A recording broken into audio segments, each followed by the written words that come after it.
today is the inspirational impact of art, and we've assembled some of our amazing artists who frequently will have messages behind their work. I think every bit of artwork is inspirational in its own way. Some of them may be more obviously than others. And I promise you, everyone's going to stay awake today because we've got Pete Tillack in the house. Yeah. And he is, the thorn is surrounded by some beautiful roses. So on the far end there is Erin Matlock. This is Erin's first year with us, and we're delighted to have her. And she's local here in Arizona. And next to her, as I already mentioned, is Pete Tillack, who hails from San Diego, California. We take him away from the surf for a few months out of the year, and you got to dry out. Yep. And then right next to me is Aileen Frick, who lives here in Phoenix in the metro, and we're so excited to have them. So, as I mentioned, some are more shy than others, but we're going to get through this, and others are not shy at all. So, we will. Oh, you have courage right there. Okay. Not that you need it, but and we'll bring in some more chairs for those of you who don't have chairs. We're just like thrilled that people are enjoying the Discovery series and tuning in on Facebook and Zoom and enjoying it. Settle down over there. So I'm going to start with our kind of the routine we have here is I ask each of the artists to tell us a little bit about how you got into art and why art is so important to you. And Erin, I'm going to start with you. No pressure. My name is Erin Matlock. I am an artist, a poet. I am a global speaker on suicide, and I am a founder and owner of a conference called Brain Summit. And as Susan said, this is my first year here. My journey into art was a form of self-preservation. It was a way to exist in a world where I didn't feel as though I fit. I've been writing poetry for well over 30 years, along with essays, lyrics, and the essays were part of my job as an advocate for those who are dealing with mental health challenges, but the poetry was very personal. That was my art, and that was a way to let what was going on inside of me out and to process it. Several years ago, I decided I wanted to make that poetry public, and it was really difficult to get the courage to do that. And so I chose the week of Thanksgiving. And if you believe in a subconscious, I think it was a little bit of either sabotage or protection of my feelings in case it bombed. I could maybe blame the busyness of Thanksgiving. And so I put my first poem out, which you will see a portion of it behind me.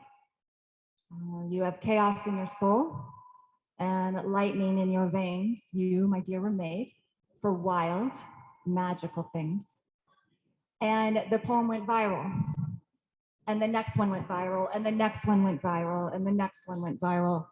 And in that, I started receiving letters and messages from people all over the world who had felt seen and heard and celebrated for who they are in this life.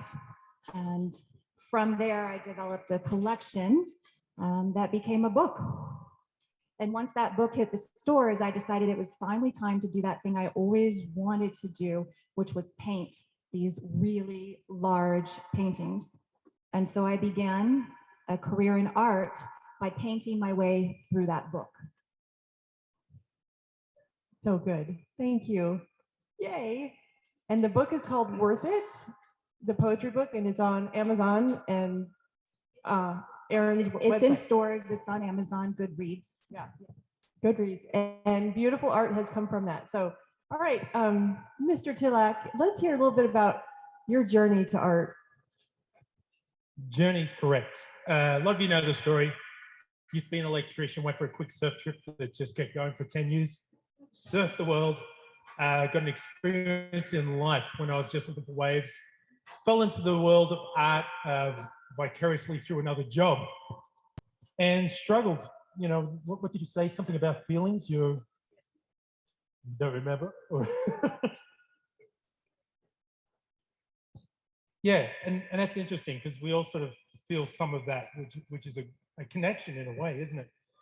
And so I started using my art to sort of portray that. I connected with the places that I'd served, but it really didn't help my family financially. This is a job, and we had to look at that.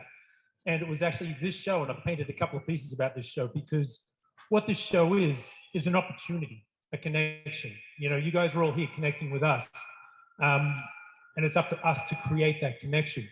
And through one of the biggest struggles I had, which we've discussed before, um, high on coffee and stressed, surrounded by good people, friends, not those guys, other guys I like. I found my way and started putting my emotions into my pieces and to tell stories. And from then on, well, what has it been now? 10 years? 8 years at this style of work, and it's definitely made a big difference to some of my collectors out there, to my family, and it's an emotional thing. It's hard to sit there and put your emotions onto a canvas, and nakedness is what always comes to word, because it's something that's intimidating. Yet once you're naked, it's on. So there's there's our canvases. Excellent. And we'll hear more about the pieces behind this in a little bit. So Aileen, you are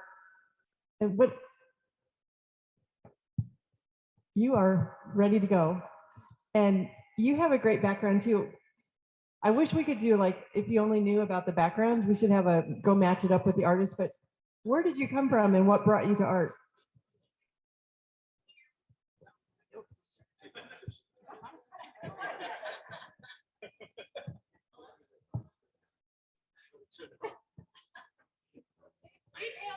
Details. Hello? Can you hear me? Okay. So I came from the most non-traditional background as far as artists. I went to school to be an engineer. I became a civil engineer, and I really wanted to be an interior designer, and I told my mom that, and she's just, and then I told her, and she's like, "There's no money in that." And my mom worked in a warehouse, so she did not want me to struggle like she did. So she wanted, and I did really well in school, so she really wanted me to go on a better path than her. So then I said I wanted to do interior design, and she's like, "No, blah blah blah." And then I'm like, "I'll do computers," and this is back before computers are really a thing. And she's like, "There's no future in computers." We need to talk to your mother. Yeah. And then so I was like, "Fine, I'll be an engineer." She's like, "Your grandfather was an engineer. Be an engineer." I'm like, okay, I'm gonna get out of the house, and this is gonna be great. So I did engineering. Eventually moved to Arizona, and when I was out here, worked with a group of people. Was really good friends with a group of people, and one of the girls I went out to happy hour with all the time was like, "Maybe we should do something other than happy hour." And I'm like what?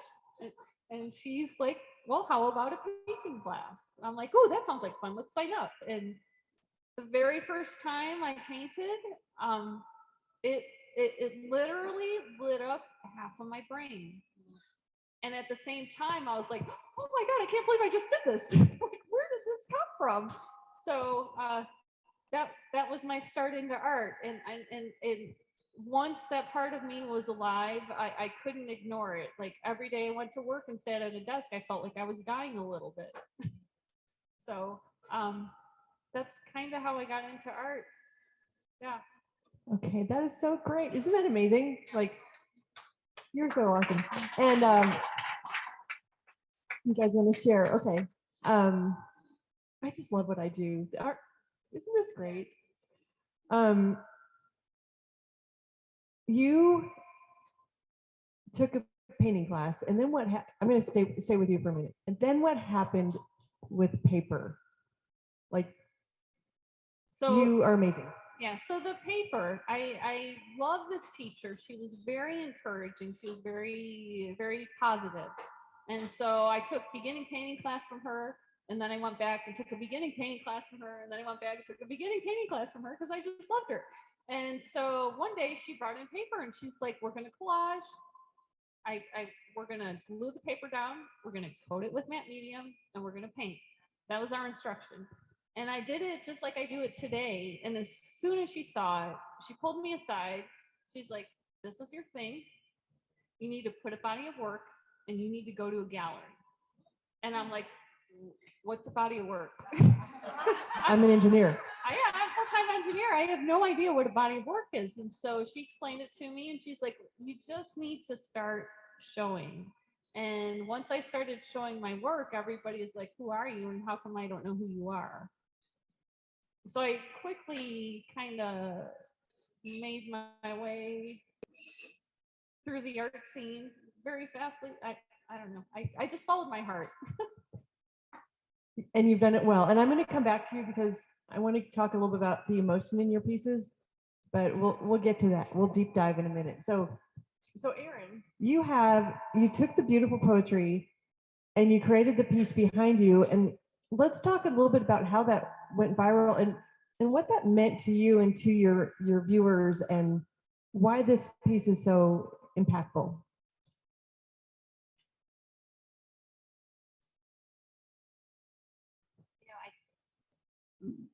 My journey, I always think of it as different, but in being under this tent, I realize it's not at all. I suffered a lot when I was younger from depression, from suicidal ideation, multiple hospitalizations, and culminating in a coma on life support. And I wouldn't be alive without this woman back here, my dear best friend, who refused to let me die. Thank you.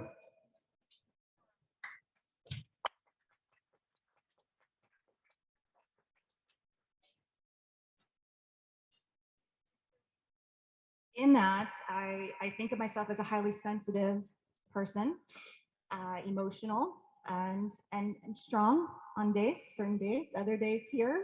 I realized I wasn't strong at all. It is definitely an interesting experience. But in sharing that story and sharing ongoing recovery of something that can be difficult for people to talk about and to understand, it has helped other people come to me and talk about their story, whether it's with themselves, their husband, their wife, their mother, their father, or someone that they lost. Perhaps their child is going through struggles.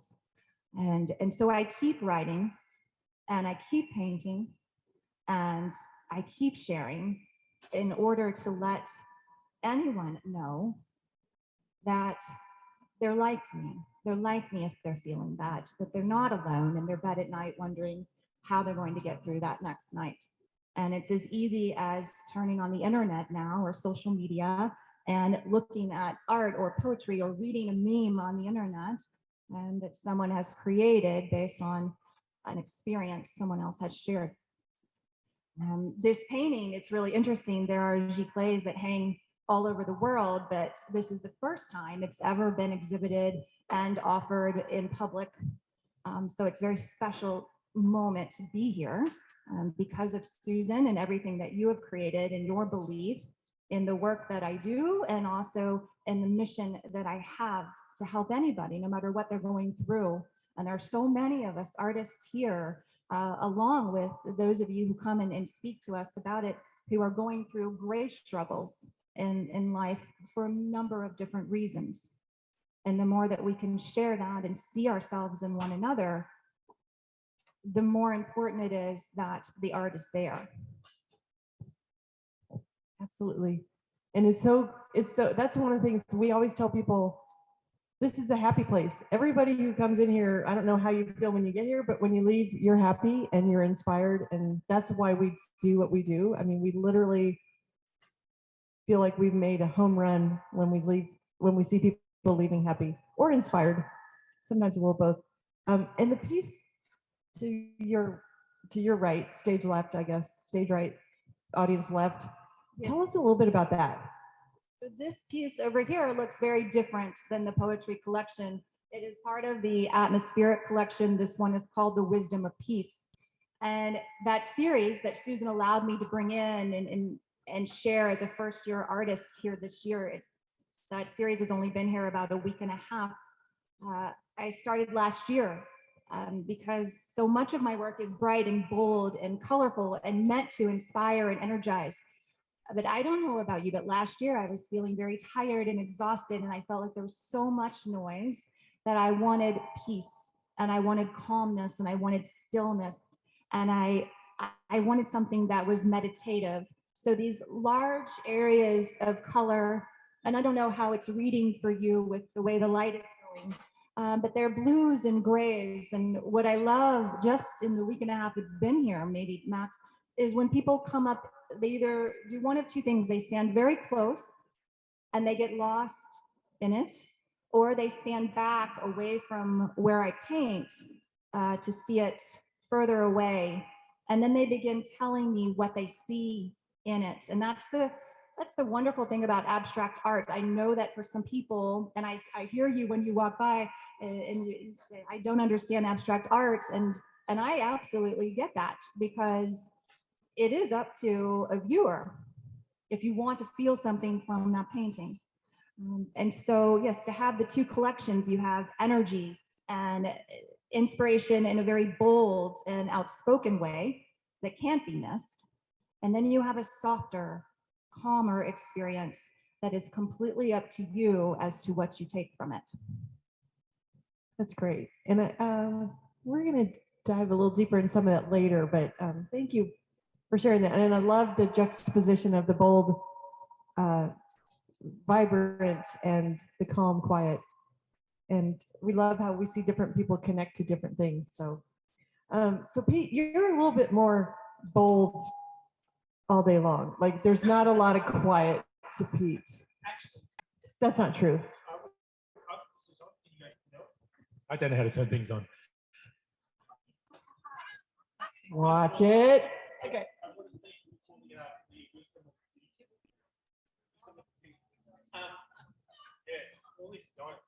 Hello? Okay. All right.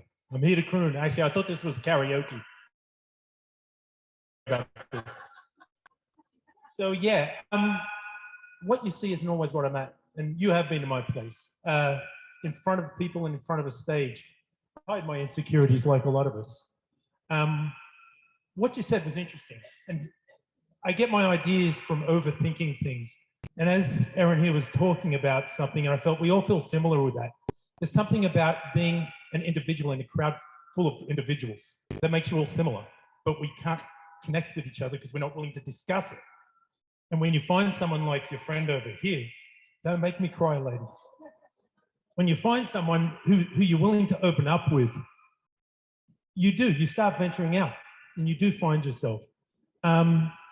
It's interesting because Aileen and I did a show this weekend that got blown away with 60-mile-an-hour wind. Literally, yeah. Yeah, and it was a 4-day show. We lost one day with wind.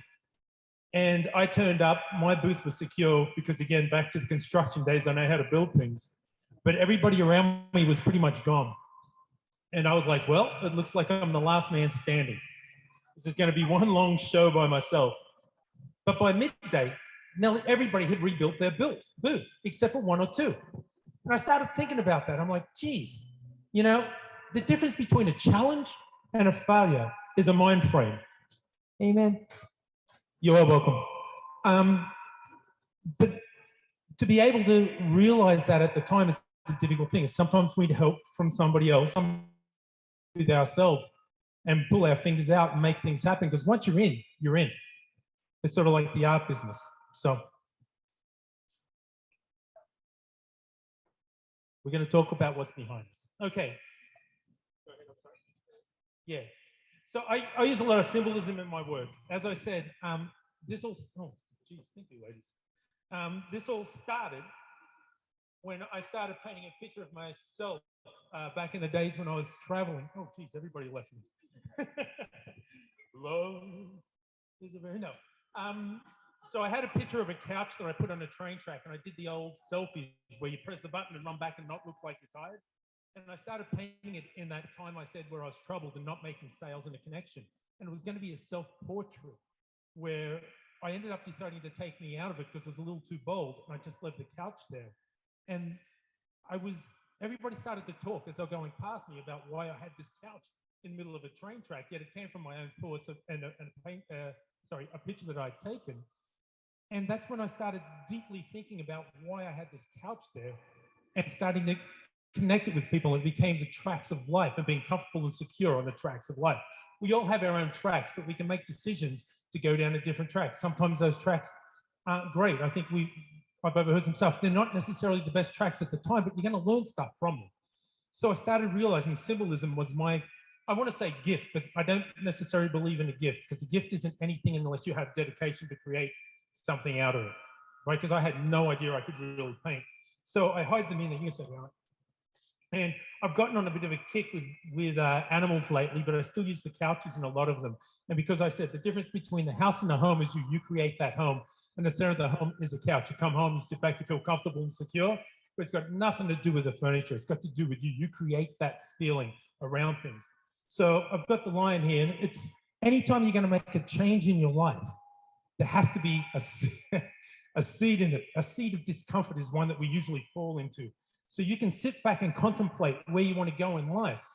But sometimes not every napkin sketch is going to make its way into fruition. And you're going to have to take that adventurous leap and know that you can fill in the gaps as you move forward. Because the problem is, if you don't make that leap, you're going to lose the momentum that you're starting to build up.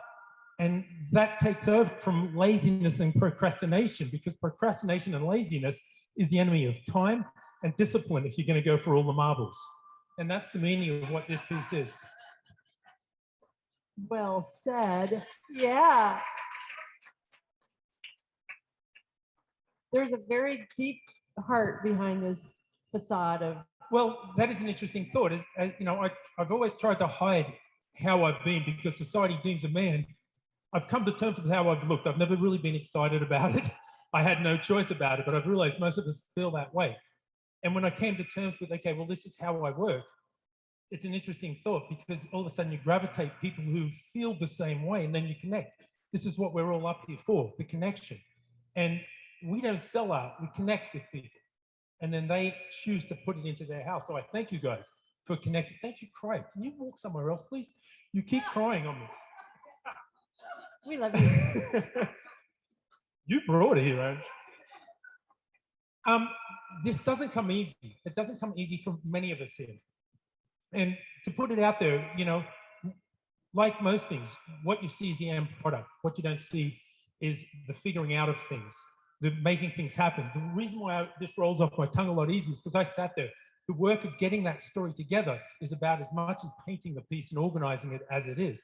Because if it doesn't connect with the story and it doesn't connect with the vision of it, again, I'm going back to being an electrician, right? And that's not what I chose to be. So you want me to move to the next one, or Yes, you want to take please. a break? Yes, Okay. please. So this is actually the original one, and this is going to give you an idea of how it works, because I just finished this one, and I had, thank you, and I had some ideas, but now I have to turn it into a story, if that makes sense. So I've actually written down some notes that each time I tell it, I have more thoughts about it. And sometimes other people say, hey, oh, that's this, this, and this. And I'm like, oh yeah, it sort of is. That sort of works with what I'm trying to say, because I like music and I like comedy. So I like to end with a little bit of a punch or something, because that's how you know something's finished. The same as music. If you don't finish on the right note, people don't realize the song is finished. So that's not the funny bit yet. So in this one, I want to discuss that it's hard to find clarity in a forest full of thoughts. And sometimes a gift of a messenger can give you that stolen moment of time where you can sit back and contemplate the change in which we want to take in order to make that better life. But sometimes we don't see the abundance around us because we're too busy staring at the shiny shit. That's the funny bit. So, I'm still working on it. Come on, guys. But that's the process that I've been doing. So I constantly am working on it until then. The search for perfection. As I said, I've never been necessarily happy with certain things. So I'm always searching for perfection. And I've come to terms with the fact that I hopefully never reach it, because what happens when you do, right? People don't stop when they create something. They go for the next goal. And so actually on my website, I have a lot of videos, and underneath it, I have SFP, Search for Perfection. And I'll number how many times it took me to get to the video to be where it is. Sometimes it's 5, sometimes it's like 100, right? And it doesn't necessarily, I'm super happy with it, but I've just given up and said, that's it, guys.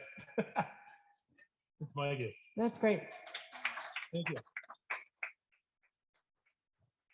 Carefully misspilling the courage there. Okay, I'm going to just say I love that message of abundance, and I love the little fox. I mean, you have to get up close and look at some of these afterward, and we'll tell you where their studios are. But how often do we look at the shiny thing and forget what beautiful like abundance we have right in front of us? So thanks for sharing that. But there's also a contrast, because once you sit back, sometimes it's hard because comfort kills people's dreams. So if you just sit back and say, hey, this is it, here's my morals, I'm sitting on them, then life doesn't have that drive of which we want to keep going for. You know, I came from a different life, like most of us actually. Again, I think it's just me, and it's not, right?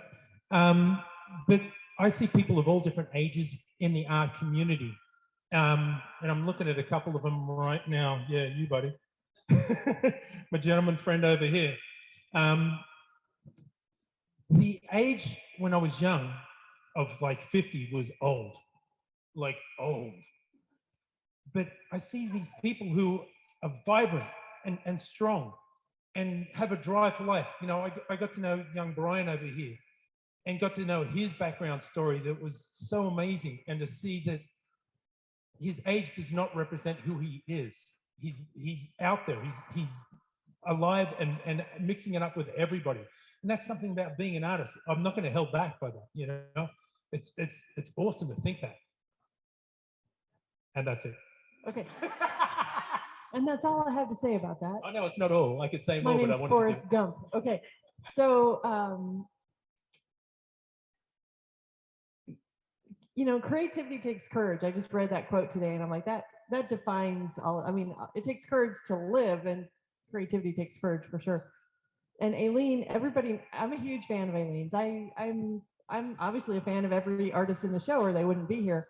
But you have this ability to take torn paper, and I do save all my great art magazines with the high quality paper, and every year I have those are for Aileen, and we get them to her, because all of this comes from, she paints with paper, and she captures emotion in stories like better than some artists with a paintbrush. I mean, not that I compare, but how do you do that? And tell us the story behind this one, the San Carlos.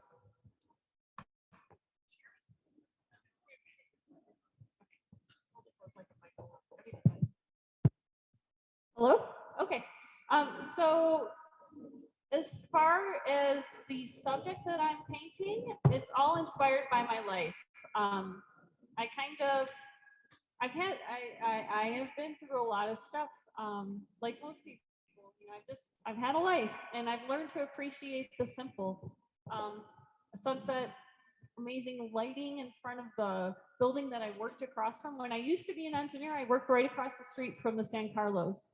And so one night I was leaving work, and I worked there for probably 4 years. But this one night, there was something happening, whether it was the light or just the mood of the space, that I jumped out of my car, I ran and took a photo, and I'm like, I've got to recreate this. Like, this is a painting.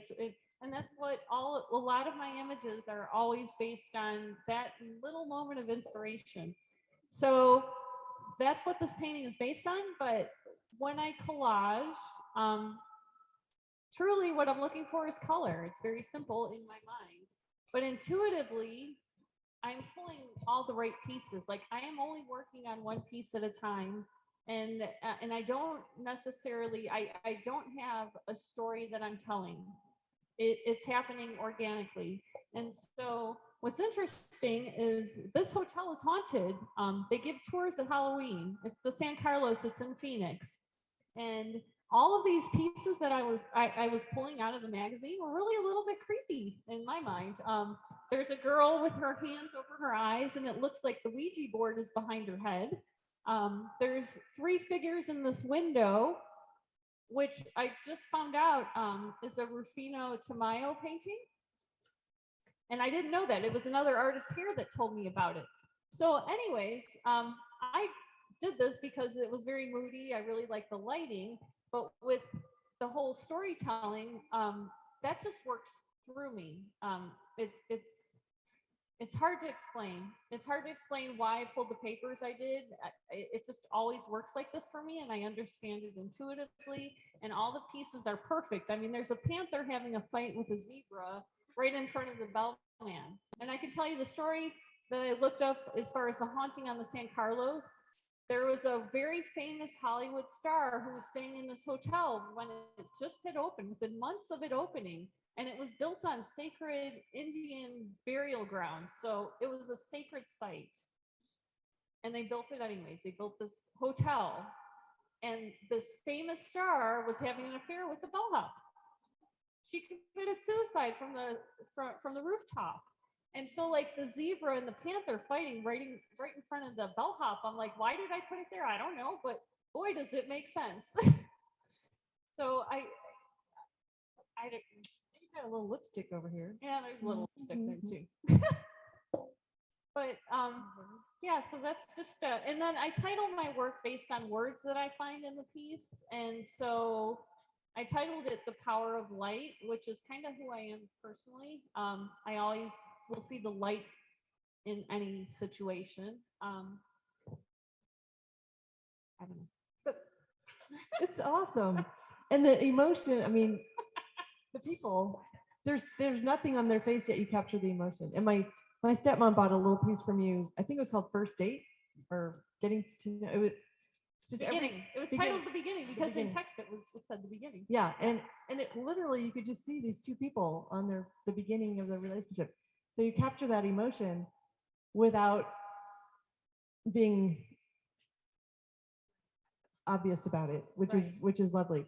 And a lot of times you'll have words that you don't even realize come out, like this one that describe the piece. Right.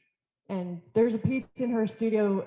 It's a collage of Phoenix, and it's got all these words. It's just like, why not live where you've dreamed of all these years? And it's so awesome. I love it. So, should we talk about your other work?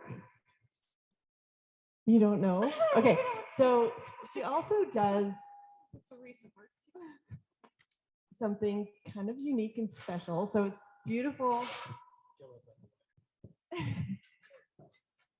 beautiful, just like it is. It's got those words: out and about, live the good life, top,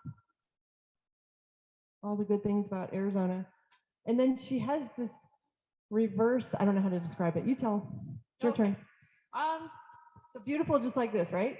So what I found through the years is that my work is looking to the point where people think that it's just a painting from a distance and they don't realize it's collage. And it takes me a really, really, really long time to do the collage. So I, at one point, was like, how can I challenge myself so that my work doesn't look like a painting in a flash? So I started going through filters, and I found a filter and I really liked it. And it's a negative filter. It is basically the old camera negatives. Do you remember taking film and then looking at it in the sunlight and being like, wow, that looks weird. That's not like reality at all. And I thought, ooh, this is dreamy. I like it. So I challenged myself and I did a whole series like that. And what's interesting is that, like, because you don't recognize it based on memory, it looks abstract. It looks way more abstract than a piece like that. And I liked that. But what I found was right before my solo show, I got my photos back from my photographer and I put it into, I'm like, I wonder what happens if I take that and put that back into the filter. And it looked like just like reality. So I don't know if I failed. I think that's the engineering mind that kind of like did that and you didn't even know. So so it's real. So you can have two versions of this and you can surprise your friends by putting the filter on your phone. That would be really neat.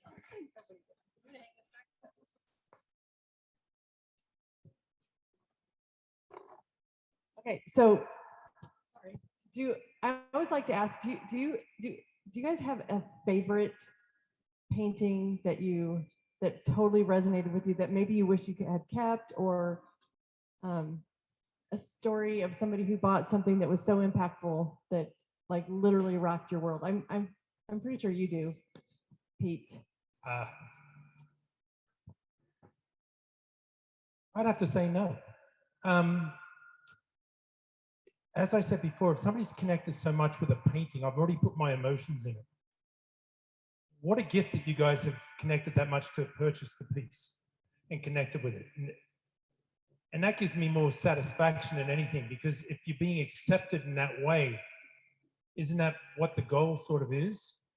But in the other fact that you were alluding to is commissions.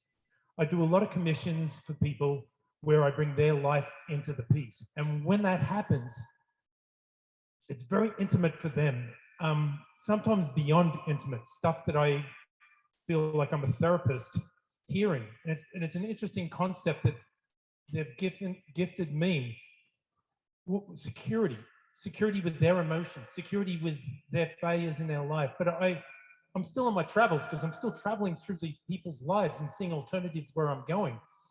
And it's very interesting to see some of the ups and downs that I would never have wanted in my life to be where these people are. But back to the fact that it's either a failure or a challenge, and they've risen to the challenge to create such an impressive life.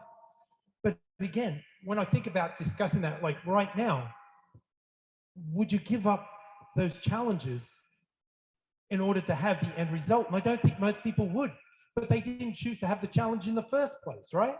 It's just something that's come to them and slapped them in the face. And so I don't know where I was even going with this. I just went on a roll. Hold on. Liquid courage. Always have liquid courage when you can't think of anything else. Cheers. Oh, it's a wrap there. So, yeah. But yeah, I've done very, very intimate stories and hidden it so no one can see what it is except for that person. It becomes exactly like this. I'm sure you didn't see, I look for things for symbolism. And as you were saying, sometimes you don't realize things are in your face that you didn't mean to be there, and they just happen to be. So when I spoke over here about discipline, so I'm looking for what's discipline? And I see a chicken's foot. And it's a Chinese symbol because the chicken stands on all the chicks, but it doesn't hurt them. It just reels them in and brings them in line and just rectifies any problems. I'm like, that's really cool. But right underneath it was philosophy, and the sign for philosophy was almost a similar sign. But when you put them together, it looked like a tattoo I've got, which meant nothing like that. It was something my parents gave me when I started traveling for health and wealth and travel that I bureaucratically put on me, which they weren't too happy about. You're probably watching Mum and Dad, and I'm sorry. But that's why it's on his leg, because that's what the discipline is. And it was a symbol that I actually have on my leg in the same manner. Yeah, I know you're seeing it. Look, again, it's not supposed to stand out. I don't want things to stand out as much as certain things. I like them to be hidden. So the napkin sketches came because I was with a collector doing a piece for them. And their daughter, who was also a collector, was discussing her job, which was to work with a big band. And they said they sit there in the bars and they go through all their thoughts and put down napkin sketches. And I'm like, oh my God, that's it. I always call them chicken scratches. And so the napkin sketches came into this piece, and that's exactly that. And if you ever come up and look at it, you'll see that actually I've hidden the chicken scratch for this piece. There's little pieces that are hidden in here from other pieces. So I like to bring things in, and occasionally I'll put my daughter in because sometimes she annoys me. That's what her job is. Sometimes I annoy her, and that's my job, right? So she falls into a lot of my pieces because she's a big part of my wife and my life. So she falls into a lot of pieces. And I constantly think about that because I connect with the younger generation, the things that I wish people had told me when I was young. And we're in a generation now that we're actually connecting with the younger folk and able to give them guided views on how things are instead of just, get outside and do some work or whatever it may be that old society used to say. So it's a more of a connection these days. So I try to connect with a lot of younger people and hide stuff in there and sort of connect with them, even if it's not about the piece, just hopefully giving them some guidance in life, stuff that I wish I had found earlier. So I think all life has a story, and I'm just here to put it on the page for you. Excellent, very good. And I love each one of these works of art and each one of the artists. You can love it without even knowing the story, and you could take it home and be perfectly happy without knowing the story. But when you hear the story behind it and you get like the little insights, it elevates it to like a whole nother level. And it's Yeah, I think it's like music. We all connect in music, and we have different themes for different part of our lives, right? Different songs for different things. And when you do hear something that you've been listening to all the time, and then it's a surprise when you listen to the words and then sometimes look up. I've been inspired by a few bands where I've looked up the meaning. I'm like, oh my gosh, that's a piece right in itself. And I painted a couple of those pieces because they've been inspired by other things. So here you are looking up at people while they're looking up at other people. It's a really interesting concept. You know, again, back to the fact that we're all the same. We're all inspired by certain things in our life, and we put people up on pedestals, but not everybody knows everything, right? They're just good at maybe one thing, maybe some, nothing. But they just might not have found what that is for them. Well, I think that's true, and I do believe that art is a great equalizer because it's for everyone, and everybody likes something different, and everyone's going to connect with something different. So that's why we do what we do. But I like to kind of at this time see, does anybody have any questions? Because there's a lot of information and a lot of depth here, and we usually have quite a few people who have. Anyone? Oh, they don't.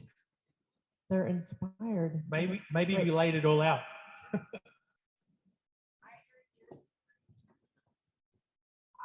Aileen, I'd like you to talk a bit more about filtering because you mentioned about coming back to reality. And so I've sort of missed something in between. And I know usually with filtering, you get dark light and light becomes dark and all sorts of things. But can you just talk a bit more about that work of art? The Swaro. So I wish I had my iPad on me because it would make more sense. Do you have your? Do you? Yeah, it's like when you get film developed.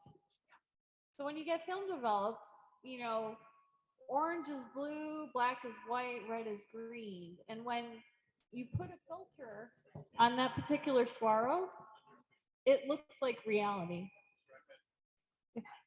Yeah, it's in my space. If you want. Go find it. Oh, Trev.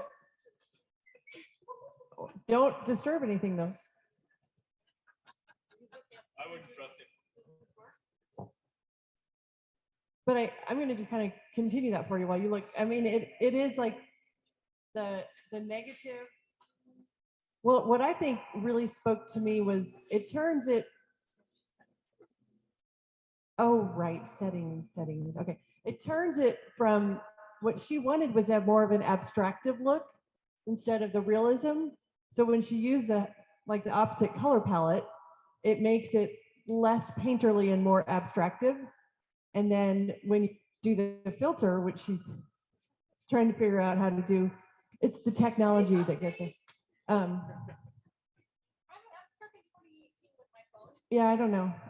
I know how to call people. I know how to take a picture.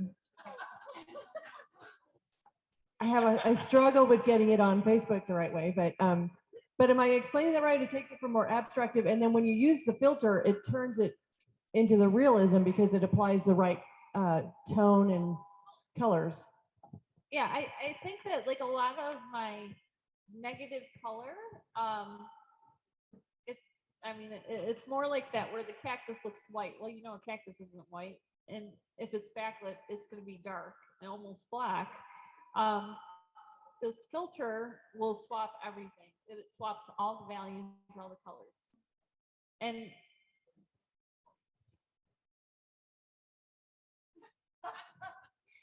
anyways, Maybe another question while we figure this out. We can do some help music. Okay. Thanks. Thanks, Trev. Well played, Senor. Well played. As you know, none of this is scripted. We're very okay. It wouldn't be the first time he's fallen on his back, ladies and gentlemen. Okay, now see how many of you can see this. you guys are gonna be able to see this, but can you see my screen through here? Hold your cover back. See it? Oh. It's magic.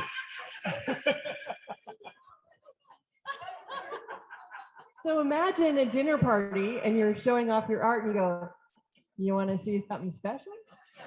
And you just What sort of party did you go to? you get that kind of reaction. Whoa. So yeah, No, I was shocked. I literally did not do that for that reason.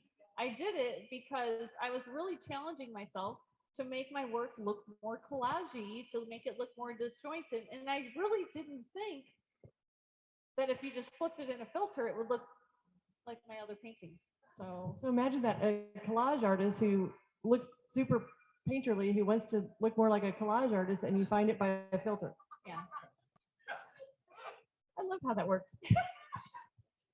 Okay, hang on. Somewhat of a technical question on this San Carlos.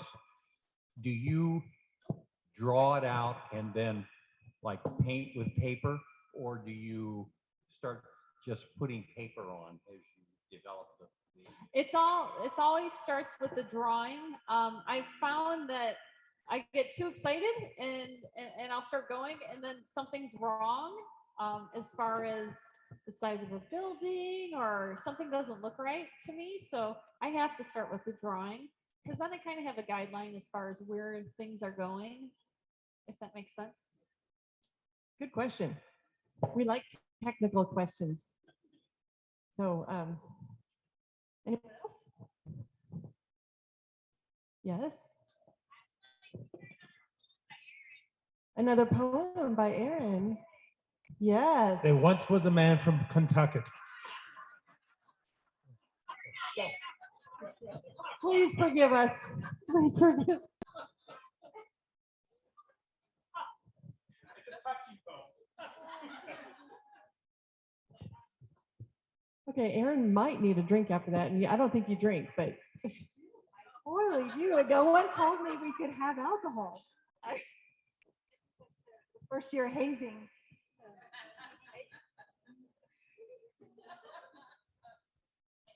Mine is very short form.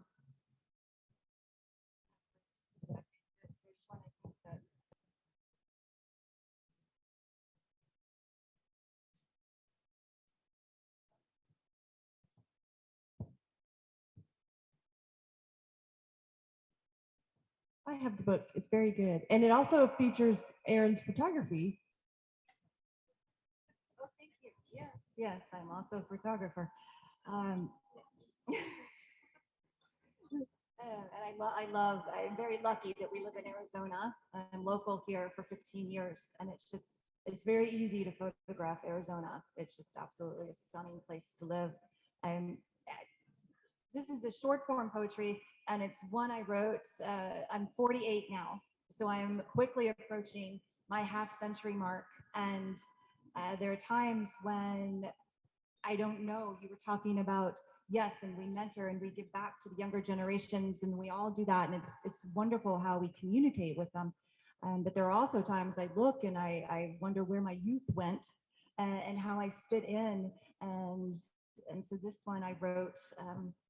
And if you've ever wondered where you're fitting in these days, it says, I hope you remember the grace of your strength when the world tells you you're tattered and worn. It is the glowing youth of your heart and the ageless dreams of your mind that have kept you so beautiful for all this time.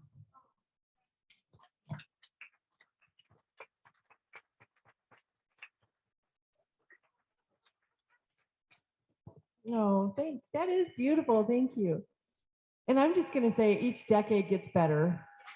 Each decade has its own series of obstacles and challenges. What? Yes, it does. In my experience, they all come with highs and lows, but you take the package of what you've learned along the way, the journey, and put it all together, make it better. Is your available? Thank you. The book is worth it. It's worth it too. Yeah, It's called Worth It. It's on Amazon, or do you have your? it's in bookstores. We should have some in here. I know. When I bring them into my studio, they go. Yeah. And so I haven't been able to keep them here. But yes, no, so it's not here. We'll get you one. Yes. Yes. I'm just saying, I'd like one too, because I've read this one on your wall right now, and it is speaking to me, and that's exactly who I am. I've had lots of wild, magical things in my life. Amen to that, sister. Yeah. And you can see why that one went viral. Yeah. We have a question for Pete. It's probably family members in Australia, right? I don't think so. Last name is O'Connor. Oh, How long does it take you to do one of your pieces? yeah, that is a good question. Let me think about that because I don't time myself. When I paint, being searching for perfection, I didn't want to say perfectionist, I almost did then, but I don't consider it perfection yet. Every stroke is therapy. I know what you're thinking, Trevor. No, I'm talking about painting. Sorry, Connor. But I'm constantly thinking, if you come, are you joking? But when I sit up in my studio here, it's hard for me to constantly paint like some of my friends and then talk because they're two different personalities. Being the comedian or clown, as my dad used to call it, and then just sitting there and being in my own studio and enjoying that special time where I'm constantly contemplating, constantly challenging myself to create a piece, never completely happy with it until it's past its time. The only piece that I could probably say would be the Bull Market, which is a piece that I have in my studio.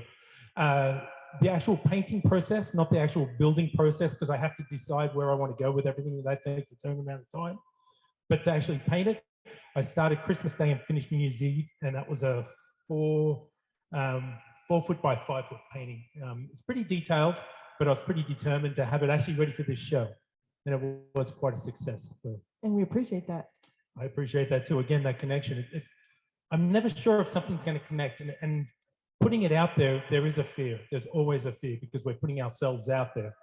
And I never know if something's going to work. Sometimes I'll try something like I'm doing right now just to see if it's going to connect with people, because I've had pieces that haven't, and then I put them away and I might reassess how I want to approach it. But this is a great place for that too, because I'm painting live. And well, again, not necessarily live. I paint at night, high on coffee and alcohol. But yeah, so I show it so I can get a feeling of where it's going to go.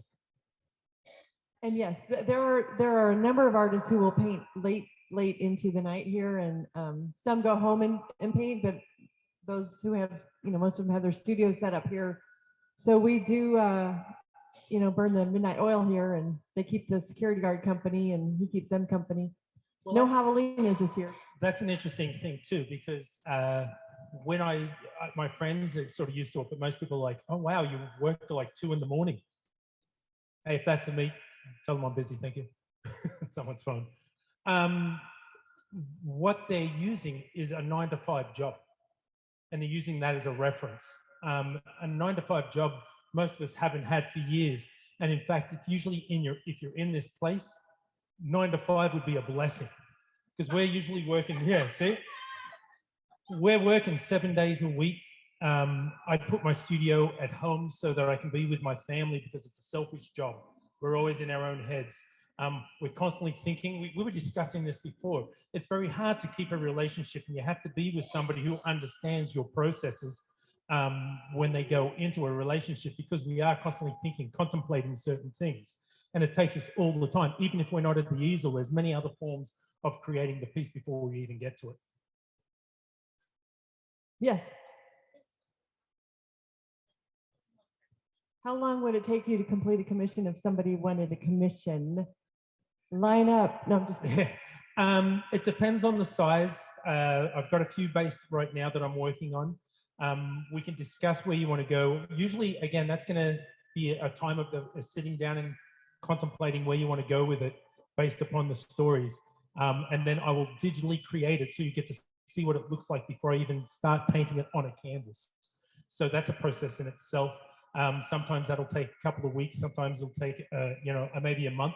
Because when you get to see it digitally, you can make those alterations, and it saves me from going in and repainting something. And so it makes a more valid statement when I've finished the canvas, if that makes sense. That is an excellent question. And we do, every one of pretty much almost every artist here will do commission work.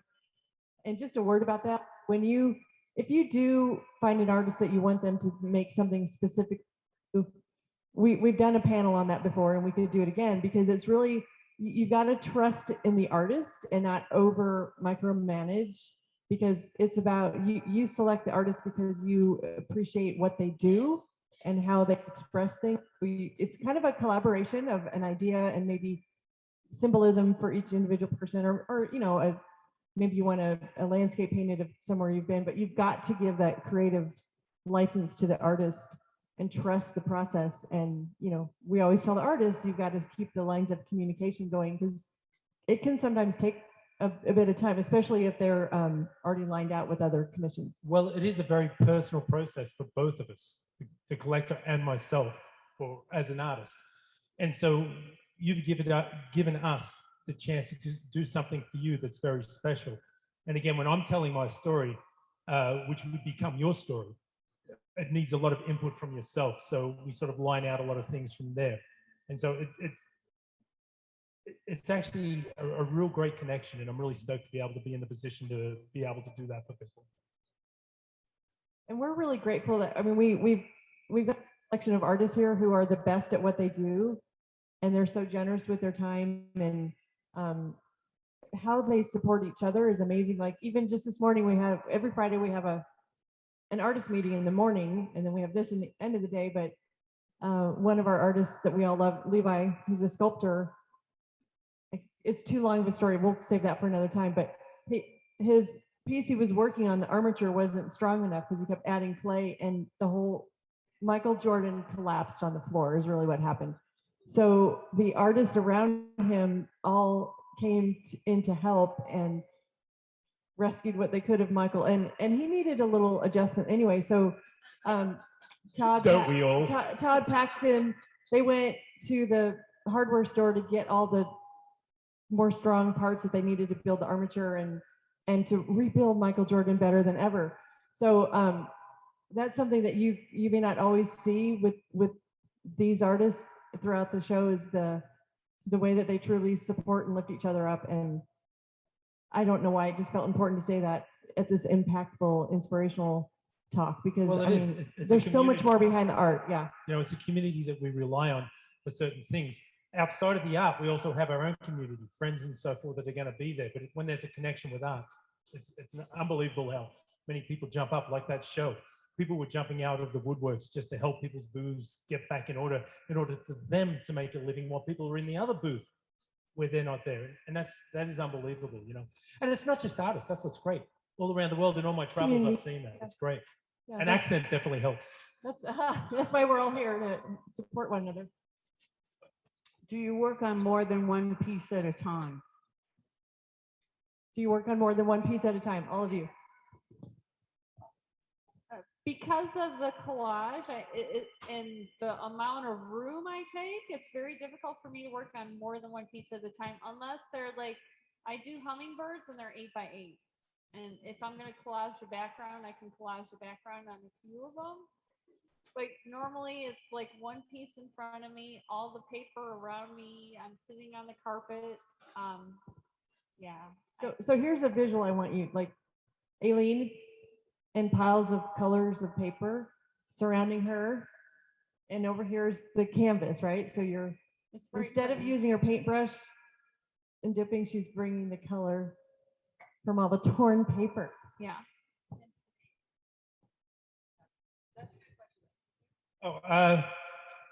The process of painting, I'm usually just doing one at a time, because usually the size and it'll dry. That's my main problem. And I'm already into that piece. I've already got my thoughts. The process of building the piece, I've still got multiple all around me. Not as messy as Aileen, but I have all my chicken scratches of ideas. I have folders on my computer of ideas and commissions that are partly built or I'm working on. So if I ever get stuck on something, I know I can go do that. Or if I have an hour to spare in between something, I'll go and start working on something of looking for images. I might spend days just looking for one image, and they build up. Like if I'm doing a lion, it might be built from about collage. I actually do digital collage to build it prior to me actually painting it. And I got to look for certain paws, eyes, whatever it may be to help tell the story.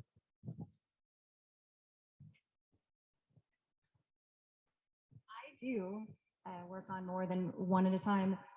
With line paintings, with hard edge, each of these lines is 7 layers deep, and I like them to dry thoroughly. And then creating the stencil, cutting the stencil, and then applying the wording on top. So any of my word paintings can take several weeks to months as they dry in between each layer and they work through. So there are other things that I want to do during that time.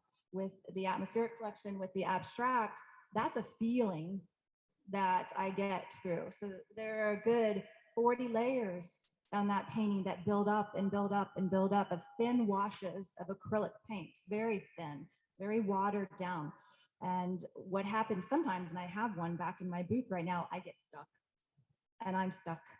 And so when I get stuck here at the show, I feel a little bit like I need to continue on, and because there is that feeling of we're being watched, and that's the newness to the show that I have. Normally I would walk away, and sometimes that painting will sit for several months, and I have a painting that has taken 4 years that I finally am happy with, and I feel like my skill set has matched what was in my head and what I envisioned 4 years ago for that painting. And so, yeah, absolutely, I do work on more than one at a time in that manner.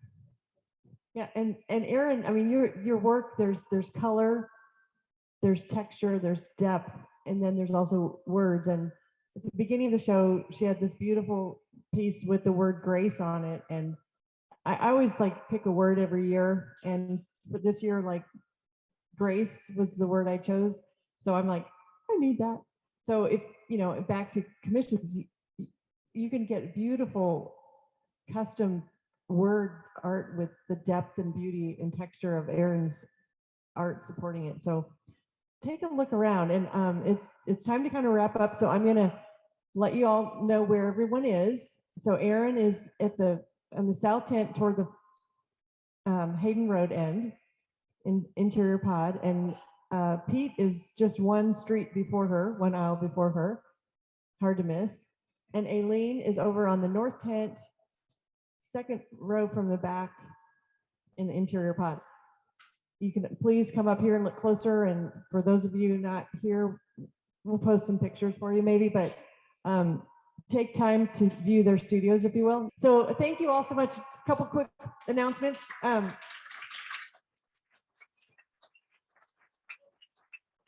You guys are awesome. I'm going to thank all. Next Saturday, March 19th, we're open till 8. So join us for Art After Dark. Next Friday is Art of the Western Story. So join us for that. And I just want to thank Erin Matlock, Pete Tillak, Aileen Frick, and all of you for being here. Have a great day.